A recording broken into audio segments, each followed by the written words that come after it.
You ready? Alright, see what time it is.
Hey, how's everybody doing today out there in the YouTube world?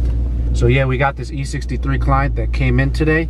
Car came from another shop. He had the car previously tuned, so he only had an ECU tune done on this car. These cars are also equipped with what's called the CPC control unit. A lot of times people will try to tune the ECU and not the CPC. This car will tend to give you like a lot of limp mode issues. You'll feel a boost in first gear, you'll shift to second, the boost will cut out, shift to third, come back in. So we pretty much resolved all those issues. We did a CPC flash, we did a new ECU tune for this car.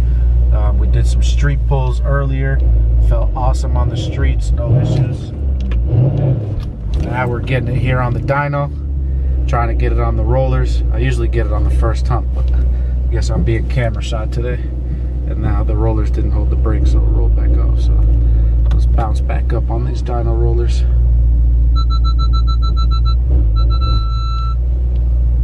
And there we go, that's how you do it. Yeah. I usually do it like that the first try. So yeah, we did the ECU tune, CPC flash on this car. Car has no more limp mode issues. Car feels awesome. We launched it out the hole. We did a few street pulls, a few street logs. Everything looks good, copacetic on this car. Now we're on the dyno. We're gonna make sure the graph looks good. If there's anything that we see we don't like, we'll make the necessary changes. And we're gonna get this car running perfect. Make sure he's out there on the streets beating all his competitors.